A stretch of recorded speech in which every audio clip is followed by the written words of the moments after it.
మా తాత పేరు పోతురాజు, నాన్న పేరు నరసింహం. ఆ కుటుంబంలో నేను పుట్టాను. మా తాత మేకపోతుల్ని చూశాడంటే ఎక్కడైనా ఆయన 2 పల్టీలు కొట్టి ఆ మేకపోతుల్ని గొంతు కొరికి ఆ మేకపోతుల రక్తాన్ని మొత్తం తాగేసేవాడు. తాగి ఇట్లా ఎగిరేవాడు. దేవరా దేవరా దేవరా దేవరా అనేవాళ్ళు అందరూ. ఒరే పోతురాజా దేవరా, ఒరే పోతురాజా నీకు దేవరా అనేవాడు. భక్తులంతా వచ్చి ఆడు చుట్టూ చేరి మా తాత చుట్టూ చేసి భజన చేస్తూ ఉండేవాళ్ళు. దేవర పోయినాడు. పోతురాజు రక్తాన్ని తాగి గంతులేస్తూ ఎగిరేవాడు కోతెగురులు. అంతలో భక్తులంతా వచ్చి, పోతురాజా దేవరా నిన్ను శాంతిపరచాలంటే ఏం చేయాలి అని అడిగేవాళ్ళు. సారాయి తెచ్చిపెట్టండి భక్తులారా అని. ఫుల్గా సారాయి తాగిపిస్తే దేవుడు ప్రశాంతంగా నడి రోడ్లో పడిపోయేవాడు, ఒంటి మీద బట్ట లేకుండా. నా ప్రియమైన సహోదరులారా, అలాంటి శపించబడిన విగ్రహారాధన కుటుంబంలో పుట్టి పెరిగాను నేను. శపించబడిన అనుభవాల్లో పుట్టి పెరిగాను. సరిగ్గా నాకు 10 ఏళ్ల వయసు వచ్చింది. 10 ఏళ్ల వయసు వచ్చేసరికి నా బ్రతుకులో ఏం జరిగిందో తెలుసా? 6th క్లాస్ చదువుతున్నాను. 6th క్లాస్ చదువుతూ ఉంటున్నప్పుడు ఫెయిల్ అయిపోయాను. ఫస్ట్ ఇయర్ ఫెయిల్ అయిపోయాను. మా నాన్న కాళ్ళ బట్టి 2వ సంవత్సరం చదవమని నేను తొందర చేసి మరలా 6వ క్లాసు 2వ సంవత్సరం చదివించాడు. దేవుడి దయ వల్ల మరలా ఫెయిల్ అయిపోయాను. మరలా మా నాన్న అయ్యా అని నా గడ్డం పట్టుకొని 3వ సంవత్సరం చదవరా 6వ క్లాస్ అన్నాడు. ఇదేమైనా డిగ్రీ 3 సంవత్సరాలు చదివేదానికి? 6వ క్లాసు 3 సంవత్సరాలు ఏంటి? నేను చదవను, నాకు తలకి ఎక్కట్లేదు, ఏబిసిడీలు రావట్లేదు, నాకు 2 సంవత్సరాలు చదివినా నేను చదవనని మొండి పట్టుబట్టా. నీ కర్మ అని నన్ను వదిలేశాడు. ఆ తరువాత నా జీవితంలో కొన్ని చీకటి శక్తులు నన్ను ఆవరించాయి. దయ్యాల చీకటి శక్తుల చేత నేను ఆవరించబడి 10 ఏళ్ల వయసులో నాకు ఒక 30-40 సంవత్సరాల వయసున్నట్టుగా యాక్ట్ చేసేవాడిని, నటించేవాడిని. ఎవరన్నా వచ్చి ఏదైనా మాట్లాడితే రాయ్ అనేవాడిని. 40 ఏళ్ళలోడిని. ఒరే నా వయసు ఎంత, నీ వయసు అని చెప్పి వాడి మీద ఎక్కబడేవాడిని. అప్పుడు వాళ్ళు ఏం చేసేవాళ్ళంటే చేతులు కాళ్ళు ఇరిసి ఇష్టమొచ్చినట్టు కొట్టేవాళ్ళు. కుక్కలాగా కొట్టేవాళ్ళు, కుక్కను కొట్టినట్టు కొట్టేవాళ్ళు. చిన్న పెద్ద లేకుండా మర్యాద లేకుండా మాట్లాడతాం. ఏం పెద్దలు, నా వయసు ఎంత అనుకున్నావా, నీ వయసు ఎంత అనేవాడిని. పెద్దవాళ్ళని, పిల్లలు పుట్టిన వాళ్ళని కూడా తిట్టేవాడిని. ఇక ఆ తర్వాత నెమ్మదిగా అర్థమైంది వీడికి మెంటల్ ఉంది, వీడికి మెంటల్ ఎఫెక్ట్ ఉంది, వీడికి ఏదో చీకటి శక్తులు పట్టి వీడికి మెంటల్ ఎఫెక్ట్, మతస్థిమత లేదు వీడికి అని అనుకొని అందరూ నన్ను వదిలేశారు. కుక్కలాగా పిచ్చి పట్టిన కుక్క తిరుగుతున్నట్టుగా బజారులో, నెల్లూరు నడి బజారులో తిరుగుతూ ఉండేవాడిని. తిరుగుతూ ఉండేటప్పుడు ఈ రోగం ఎక్కువైపోయి, వ్యాధి ఎక్కువైపోయి మా తాత దాగిన రక్తాన్నంతా నేను కక్కుతూ ఉండేవాడిని. ఇంతంత రక్తం కక్కేవాడిని. దగ్గినప్పుడల్లా చూసిన వాళ్ళు భయపడిపోయేవాళ్ళు. రక్తమంతా తాగేస్తూ కక్కుతూ ఉండేవాడిని. మా తాత దాగాడు ఆ రక్తం, మేకల రక్తం, మేకపోతుల రక్తం కక్కాను నేను. కక్కి తిరుగుతూ ఉండేవాడిని. చిక్కి శల్యం అయిపోయా. ఇట్లాగా స్కెలిటన్ లాగా, ఎముకల బొమ్మలాగా తయారైపోయా. నాకు సొంత రైస్ మిల్ ఉందండి, పొలాలు ఉన్నాయి, ఇల్లు వాకిళ్ళు ఉన్నాయి నెల్లూరు టౌన్లో. నాకు 2 అన్నలు, 2 తమ్ముళ్ళు, 4 చెల్లెళ్ళు. ఓ పెద్ద కుటుంబం పెద్దదే అయినా, కులగోత్రాలే ఉన్నా, ఆస్తుపాస్తులే ఉన్నా, నన్ను పట్టి పీడిస్తున్న శాపం, మా తాతల ముత్తాతలు చేసిన శాపం, ఆ విగ్రహారాధన శాపం నన్ను పట్టి పీడించి అదిగో ఎక్కడంటే అక్కడ పడిపోవడం, లేయటం, తిరుగుతూ ఉండేవాడిని. అలా తిరుగుతున్న రోజుల్లో ఒక్కోసారి ఏం జరిగేదంటే ఆ హోటళ్ళ దగ్గర ఎంగిలి ఇస్తళ్ళంతా పడేసేవాళ్ళు.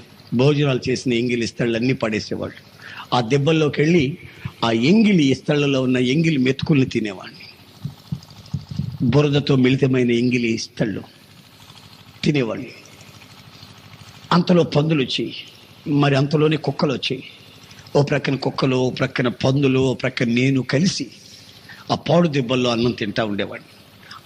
అలా తింటున్న రోజుల్లో మా వాళ్ళు చూసినా, మా కులస్తులు చూసినా వాడి కర్మ ఇదంతా, వాడి కర్మ అంటా వెళ్ళిపోయేవాళ్ళు. నా పరిస్థితి మరీ దారుణం అయిపోయింది. మా వాళ్ళు ఎదురు చూస్తున్నారు, ఎక్కడో పడి చచ్చిపోతాడు, చచ్చిపోయినప్పుడు తెలిస్తే మనం వాడిని కార్యక్రమాలు చేసేద్దాం, అంత్యక్రియలు చేద్దాం అని వాళ్ళు ఊహిస్తున్న రోజులవి.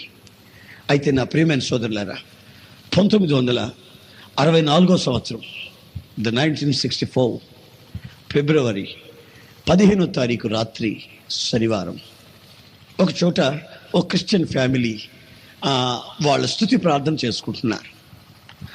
అక్కడికి వెళ్ళి నేను కూర్చున్నా. ఆ దారిని వెళ్ళేవాడిని వెళ్లకుండా అక్కడికి వెళ్ళి కూర్చుంటే వాళ్ళు నన్ను లేచి వెళ్ళమన్నారు. లేచి వెళ్ళలా. కాసేపు అయిన తర్వాత వాళ్ళు నేను కూర్చున్న చాపని ఎలా లాగుతున్నారు లేచి వెళ్ళమని. అప్పుడు నేను లేచి వెళ్ళిపోతుంటే ఒక చీకటి ప్రాంతంలో వెళ్ళిపోతూ ఉంటున్నప్పుడు ఆ రాత్రి 10:30 అయి ఉంటుంది గంట. ఆ సమయంలో సడన్గా ఒక వెలుగు ఆకాశంలో నుంచి అలా ఒక వెలుగు మెరిసినట్టుగా నా దగ్గరకు వచ్చాడు అనిపించి, ఆ వెలుగులో ఒక ముఖం, చక్కటి ముఖం నాకు కనిపించటం నేను నా కళ్ళారా చూశాను. ఆ ముఖాన్ని ఎప్పుడైతే కళ్ళారా చూశానో మరుక్షణం ఆ వెలుగు, ఆ ముఖం మరుగైపోయింది. నా తల గిర్రమని తిరిగినట్టు అనిపించింది. నా మతి స్థిమితం లేని పరిస్థితి మతి స్థిమితంగా మారిపోయి మామూలు మనిషిని అయిపోయాను. దేవునికి స్తోత్రం, హల్లెలూయా. మామూలు మనిషిని ఎప్పుడైపోయానో గడగడగడలాడుతూ నా ఇల్లు ఎక్కడ, నా అన్న లేరి, మా నాన్న అమ్మ ఎక్కడున్నారు ఏమిటి అని ఆలోచించడం ప్రారంభించాను. అప్పుడు నాకు సరిగ్గా 17 సంవత్సరాల వయస్సు. 10 సంవత్సరాల నుండి 17 సంవత్సరాల వరకు భయంకరమైనటువంటి శపించబడినటువంటి బ్రతుకుని నేను బ్రతికాను. ఉత్కృష్టమైన దౌర్భాగ్యమైన బ్రతుకుని బతికాను.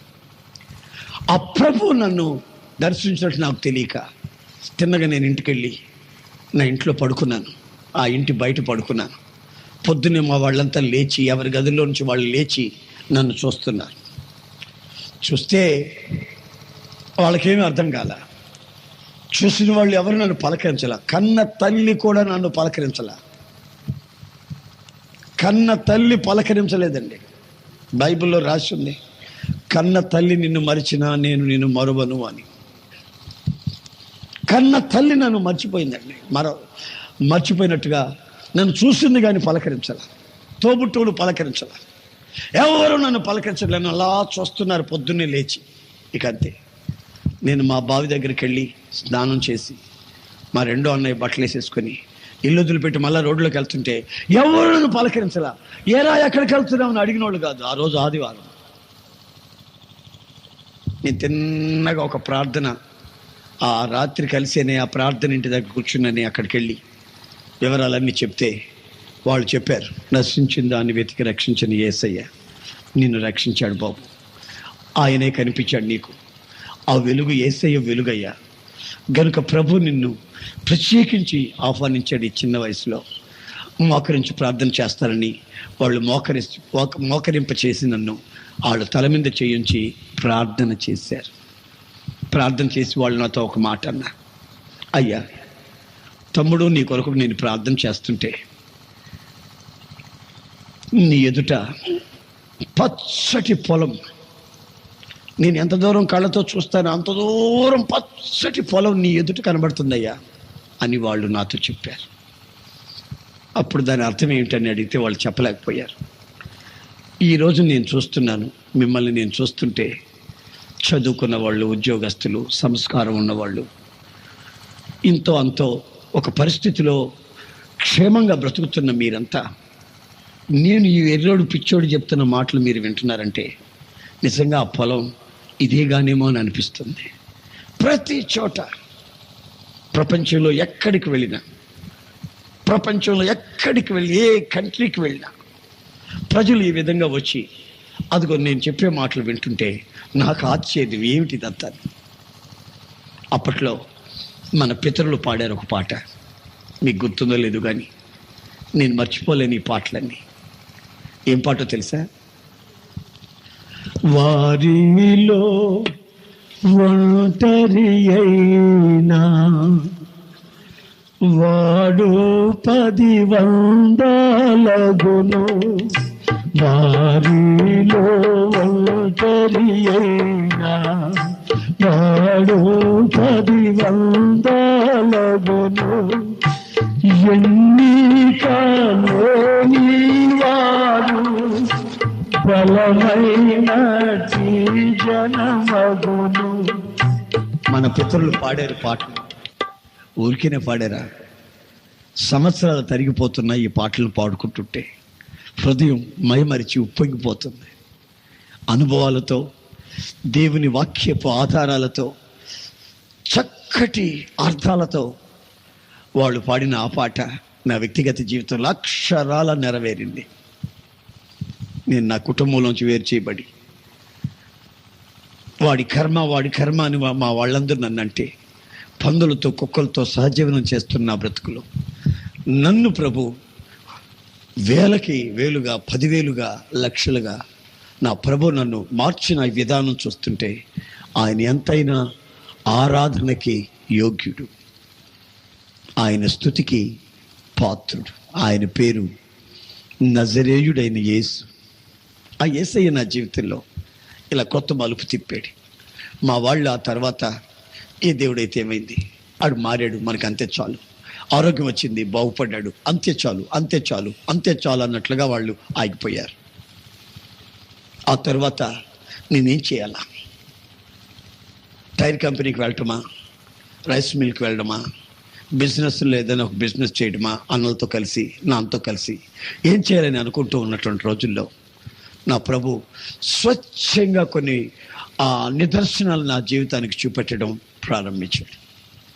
నా ప్రియమైన సహోదరులారా, ఓ రోజున మా ఇంట్లో నేను ఇలా మోకాళ్ళ మీద, ఇదిగో ఇలాగ మోకాళ్ళ మీద ఉండి ఉపవాస ప్రార్థన చేసుకుందామని నా గదిలో, నాకున్న ప్రత్యేకమైన గదిలో తలుపులు వేసి నేను ఇలాగ మోకరించి ఉపవాస ప్రార్థనకని కూర్చున్నాను. మంచినీళ్ళు పెట్టుకున్నాను ప్రక్కన.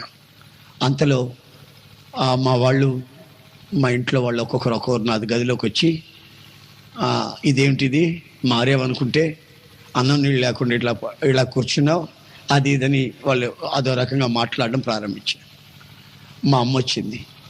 మా అమ్మ వచ్చి నన్ను అడిగింది, అయ్యా ఉపవాస ప్రార్థన అంటున్నావు, ఉప్మా చేసి తీసుకురాను అయ్యా అని అడిగింది. అమ్మ ఉపవాస ప్రార్థనకు ఉప్మా తినకూడదంటమ్మా, అట్లయితే చపాతి తినొచ్చు అయ్యా అని అడిగింది. అమ్మ చపాతి కూడా తినకూడదంట, మరి ఏం తినొచ్చు అంటయ్యా? ఒక 1 డజన్ అరటిపండ్లు తిను, 1 లీటర్ 6 లీటర్ పాలు తాగు, వేడి పాలు ఇస్తానయ్యా తాగయ్యా, నువ్వు ముందే రోగిష్ఠుడు జబ్బోడివి, నువ్వు ఎందుకయ్యా మరలా ఇట్లా మరలా ఈ భక్తిలో పడ్డావు అని చెప్పి నన్ను ఆ విధంగా మాట్లాడడం ప్రారంభిస్తే, అమ్మ నేను ఒక దగ్గరికి ప్రార్థనకి వెళ్తున్నాను, నేను ప్రార్థనకి వెళ్ళి ఆ సహవాసం ఎట్లాంటి సహవాసం అంటే చాలా గట్టిది.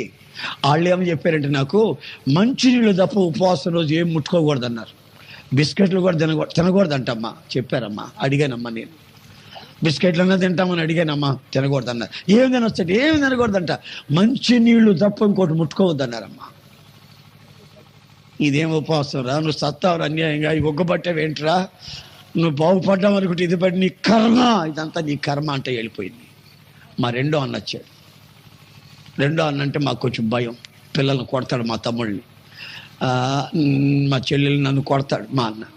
అందుకని ఆయన అంటే మాకు కొంచెం భయం. వచ్చిన వెంటనే చేతులు అయితే దండం పెట్టయ్యా, నన్ను కొట్టబాకయ్యా, నేను ప్రభు ప్రార్థన చేసుకుంటున్నానయ్యా, అని ఉపవాసం ఉంటున్నాను, కొట్టద్దయ్యా అన్న.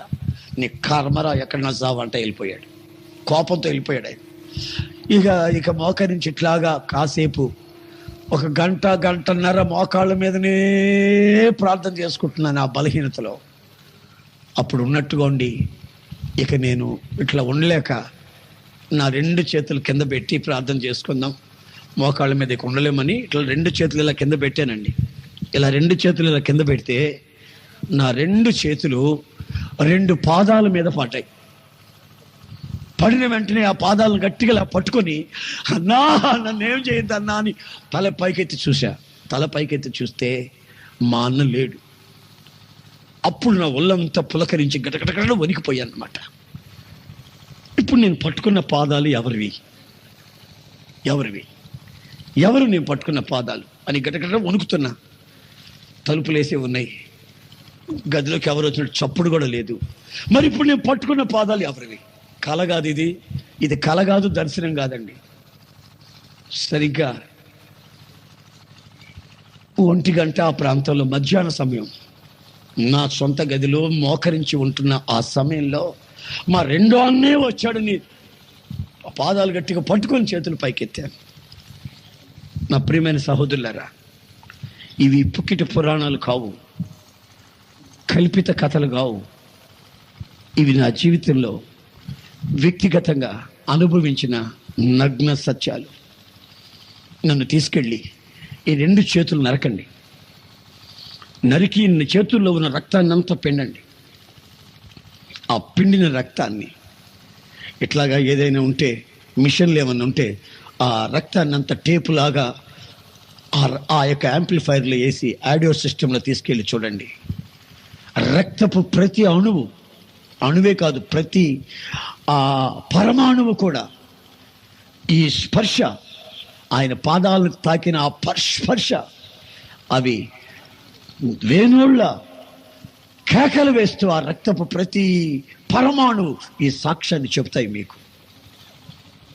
నేను ఎవరినైతే నా కళ్ళారా చూశానో, ఎవరి మాట అయితే చెవులారా విన్నానో, ఎవరినైతే ఈ చేతులు ముట్టి చూశాయో, ఆ యేసుక్రీస్తు సజీవుడు. ఆమేన్, ఆమేన్.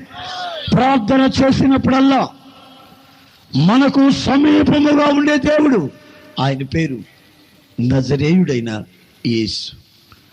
ఆ యేసయ్య నా జీవితాన్ని ఈ విధంగా విప్లవాత్మకంగా ఒక్క అంచెలంచెలుగా కొన్ని నిదర్శనాలతో నన్ను బలపరిచి, చివరికి 18 ఏళ్ల వయసు వచ్చినప్పుడు నాకు అందరికీ ఉన్నట్టు, యవనస్తులకు అందరికీ ఉన్నట్లు అన్ని ఆశలు నాకు ఉన్నాయి.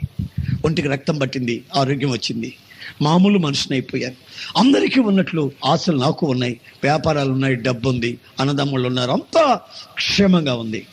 నేను ప్రభువుకి సాక్షిగా బ్రతకాలని నిబంధన చేసుకొని ప్రభువుకి సాక్షిగా బ్రతుకుతూ ఉన్న ఆ రోజుల్లో, సంవత్సరం తిరిగి రాకమునిపే ప్రభు తేటగా నాతో మాట్లాడాడు. ఏమని? ఇదిగో, నీవు నన్ను వెంబడించు, నా సేవ చేయి. నేను ఎందుకు బాగు చేశానో తెలుసా? నీ ద్వారా వేవేల కొలది ప్రజల్ని బాగు చేయాలని నేను ఏర్పరచుకున్నాను, నా శక్తిని ప్రతిబింబించాలని. అందరూ యేసయ్య రక్తంలో రక్షణ ఉందని చెప్తున్నారు, గాయాలు విడిచిపెడుతున్నారు. గాయాలు లేకుండా రక్తం ఎలా వచ్చింది? గాయాలే కదా ముందు, రక్తం ఆ తర్వాతే కదా. గనుక రక్తములో, యేసు రక్తములో ఆత్మకి రక్షణ ఎంత నిజమో, ఆయన గాయాలలో స్వస్థత కూడా అంతే నిజం. దీన్ని వేరు చేయకూడదు, గాయాన్ని రక్తాన్ని వేరు చేయకూడదు. గనుక నీవు వెళ్ళి నా యొక్క గాయాలలో విడుదల ఉందని, నా రక్తంలో రక్షణ ఉందని, ఈ రెండింటిని కలిపి ప్రసంగం చేయి. ప్రభు, నేను చదువులేదు కదా నాయన, చదువుకున్న 6వ క్లాస్ అక్షరాలు కూడా మర్చిపోయాను, మరి నేను ఏమిటి మీ సేవ చేయటం ఏంటని ఏడ్చాను. ప్రభు అన్నాడు, నేను నీకు తోడై ఉంటాను, నేను నీ వెనువెంట ఉండి కార్యాలు చేస్తాను, నువ్వు వెళ్ళు. నీవు మెంటల్ ఎఫెక్ట్తో పిచ్చోడై బజార్లో తిరుగుతుంటే నేను బాగు చేయలేదు, వెళ్ళు, సాక్ష్యం చెప్పు, బూదిగంతాలలో సాక్ష్యం చెప్పు, ప్రపంచమంతా సాక్ష్యం చెప్పు. అనేకుల జీవితాల్లో నిస్పృహలు, నిట్టూర్పులు విడుస్తున్నారు, వాళ్ళ జీవితాల్లో మార్పును కలుగు చేసి నువ్వు వెళ్ళు అని ప్రభు నన్ను గద్దిస్తే, ఆ రోజు నా ప్రభు అయిన యేసుక్రీస్తుకి నా 18వ ఏట నా 2 చేతులు పైకెత్తి, ప్రభా నన్ను పిలుస్తున్నావు, నీ సేవ చేస్తాను, నా వెనువెంటనే నన్ను నడిపించు. నేను కోరుకున్నది కాదు నీ సేవ, మీరు నన్ను రమ్మంటున్నారు కనుక నేను వస్తున్నాను. నన్ను కాచుకొని కాపాడాల్సిన బాధ్యత మీది గనుక మీ సేవలో బయలుదేరుతున్నానయ్యా అని నన్ను దర్శిస్తూ తిరుగుతున్నారు. ఆయన వెళ్ళిన ప్రతి చోట ఆయన అద్భుతాలు మహత్కార్యాలు చేస్తూ వస్తున్నాడు.